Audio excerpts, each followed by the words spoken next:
همراه باشید. اینجا همونطور که میدونید پیتزا فروشی پدر ماناست. پدر مانا امروز روز پرکاری رو داشته و وقتی که بچه‌ها این روز پرکار تموم شد و مغازش که پر از مشتری بود خالی شد، کم کم تصمیم گرفت که مغازه رو جمع و جور کنه، روی میزها رو تمیز کنه و بره خونه.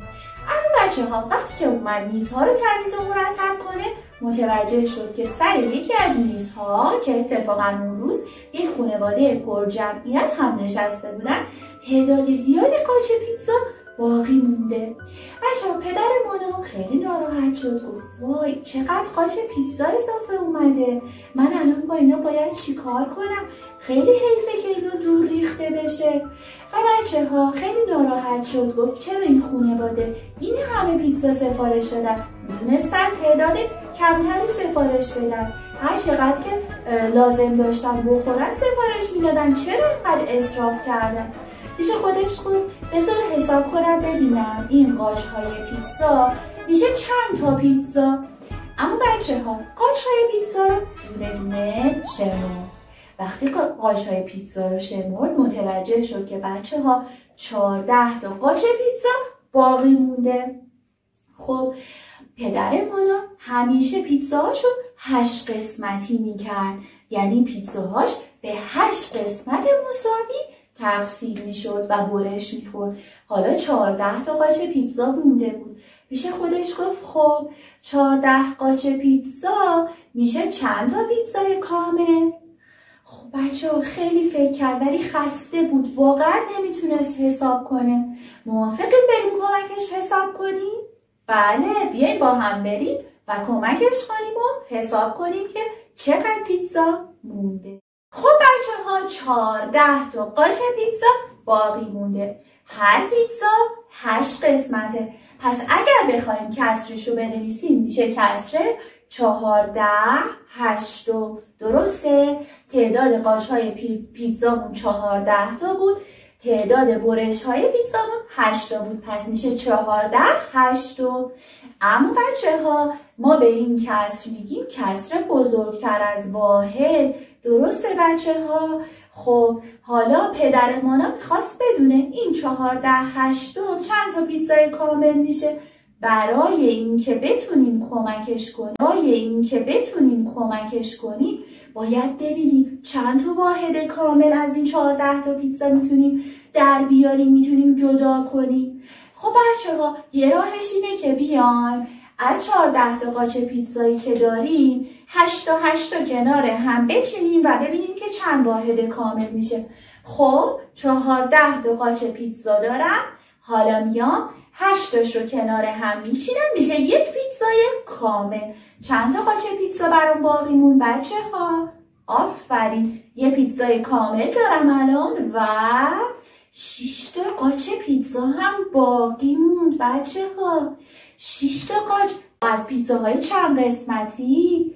بله پیتزاها 8 قسمتی بود دیگه. الان 6 تا قاچ باقی مونده.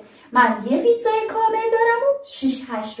پس بچه‌ها میتونیم بگیم 14 8 برابره با یک واحد کامل و 6 8. خب حالا بچه‌ها همیشه که ما نمیتونیم قاچ‌های پیتزا رو برداریم کنار هم 8 تا 8 بذاریم ببینیم چطوری میشه. شاید تعداد قاچ‌های پیتزا خیلی زیاد بود، کارمون خیلی سخت و طولانی میشه. پس بهتره از راه محاسبه یا روش ریاضی اینو حلش کنیم. خب چیکار میکنیم؟ چطوری اینو حلش میکنیم؟ ما اومدیم از توی 14 تا قاچ 8 تا 8 قاچ‌های 8 تا 8 کنار هم چیدیم و پیتزای کامل درست کردیم. یک پیتزای کامل چه کسری میشه بچه‌ها؟ آفرین، یک پیتزای کامل میشه 8 8. خب توی 14 8 چند تا 8 هست بچه‌ها؟ بله میتونیم بیایم 14 رو تقسیم بر 8 کنیم. چرا تقسیم بر 8؟ چون میخوایم ببینیم توی 14 تیکه، توی 14 قسمت چند تا 8 قسمت میتونیم جدا کنیم. پس میایم 14 رو تقسیم بر 8 میکنیم. خب بچه‌ها وقتی که این تقسیم رو انجام میدیم خارج قسمت ما میشه 1. میگیم 8 تا 14 منهای 8 مساوی میشه با 6. بچه 6 تا باقی اومد. خب یادتون میاد وقتی که میخواستیم پیتزاها رو با هم حساب کنیم اومدیم قاچای پیتزا رو کنار هم چیدیم شد یه پیتزای کامل و 6 8. اینجا بچه ها دقت کنید خارج قسمت ما شده 1 باقی موندن هم شده 6. خب بچه ها پس میتونیم یه نتیجه بگیریم برای این که یک کسر بزرگتر از واحد رو به عدد مخلوط تبدیل کنیم میان صورت رو بر مخرج تقسیم میکنیم. پس میام صورتم که 14 هست رو بر مخرجم که 8 تقسیم میکنم. 14 تقسیم بر 8 میشه 1 خارج قسمتش میشه 1 باقی موندش میشه 6. خب بچه ها حالا میتونیم بگیم پس یک واحد کامل و 6 8 پیتزا دارم.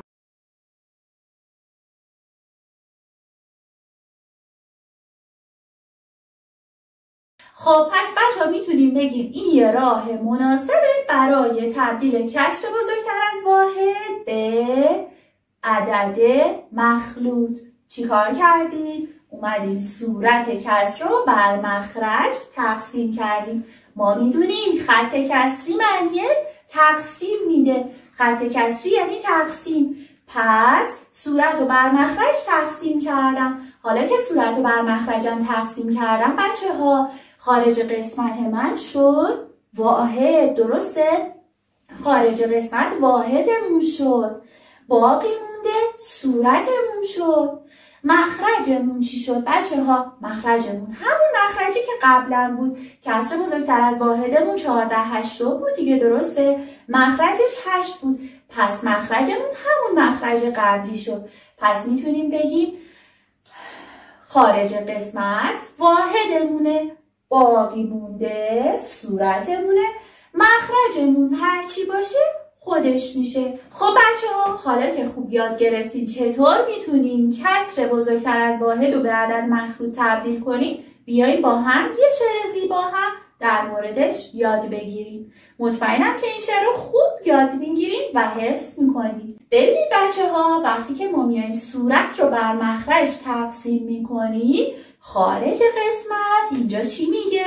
خارج قسمت میگه خارج قسمتم میپرم پایین باقی مونده رو بر میدارم میپرم بالا مقسوم علیه رو بر میدارم. پس چی شد شعرمون؟ خارج قسمتم میپرم پایین باقی مونده رو بر میدارم میپرم بالا مقسوم علیه رو بر میدارم. یا بچه ها شعر بعدیمون چی بود؟